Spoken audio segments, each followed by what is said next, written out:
Most people think they are bad at speaking English, but what if that's not the real problem? What if the thing holding you back isn't your vocabulary or your grammar, but the fear of being judged every time you open your mouth? Well, because once you understand the difference, learning English starts to feel very different. And if you've ever stayed quiet in conversation because you were afraid of making a mistake, you're not alone. You know what you want to say, you've learned the grammar, you memorize new words, but the moment someone looks at you and waits for your answer, your mind goes blank. Suddenly, you're translating every sentence in your head. You're checking your grammar before you speak. You're searching for the perfect words, and by the time you find them, the conversation has already moved on.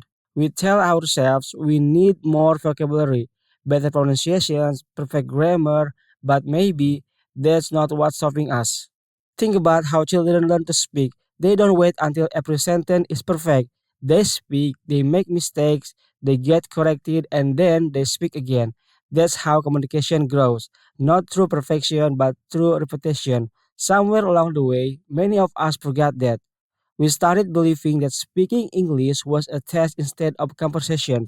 And the moment everything becomes a test, every mistake feels like failure. But there is one habit that quietly destroys confidence, and most English learners don't even realize they are doing it. Before speaking, you try to build the perfect sentence in your mind, word by word, rule by rule. You want everything to sound natural before you say it.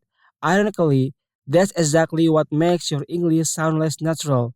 Communication isn't about creating perfect sentences. It's about helping another person understand your message. Some people don't speak perfectly all the time. They pause, they restart, they correct themselves, they search for words. Whole conversation are messy, and that's completely normal. The goal isn't to sound perfect, the goal is to be understood. So if the perfection isn't the answer, what actually helps you become a confident English speaker? The answer is surprisingly simple. Start thinking less about English and more about connection. When you are talking to someone, don't ask yourself, is this sentence perfect? Instead ask, will this person understand what I'm trying to say? That's what communication really is. The more conversation you have, the less you'll translate in your head, the less you'll fear making mistakes, and one day, you'll notice something surprising. You stop speaking English by remembering grammar rules. You started speaking English by trusting yourself. Confidence doesn't appear before you speak. It grows because you keep speaking, one conversation at a time, one mistake at a time, one small improvement at a time. Maybe becoming fluent isn't about learning every word in the dictionary.